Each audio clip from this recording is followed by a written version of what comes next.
An update now in Pismo Beach. We're just 1 month away from the 4th of July, and tonight we're learning the annual fireworks show in Pismo Beach is a go this year. KSBY News reporter Alexa Bertola has more on what you need to know. If this was 4th of July weekend, the sand here at Pismo Beach would be completely packed with beachgoers. While it's expected to be a busy one this 4th of July, even with less seating on the Pismo Pier, people I talked with are excited for the fireworks to return.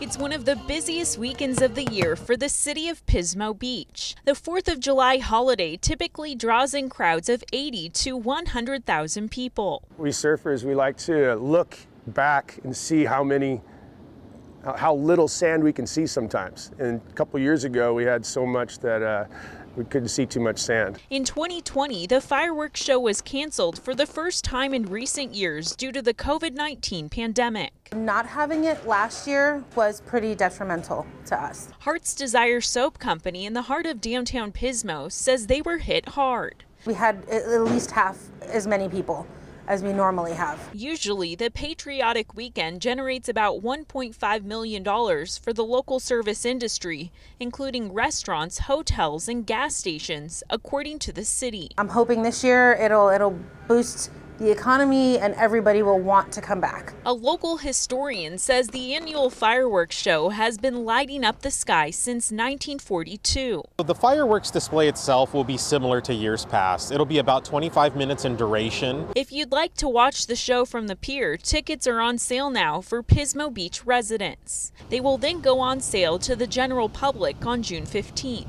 The cost is $75 and includes dinner. We're going from a normal seating area on the pier of about 600, and we're taking that down to about 200. And that's really to make sure that we're being conscious, still maintaining social distancing. It's a long-standing star-spangled tradition that many are looking forward to seeing return. After a year like last year, a lot of people are ready to spread their wings, and every year we seem to have sometimes a little cloud of fog over us, but our fingers crossed, hopefully we get a good one for the city of Pismo to give everybody. The cost of the fireworks show is $28,000. The city tells me that's being paid for through sales tax and tourism dollars. In Pismo Beach, Alexa Bertola, KSBY News.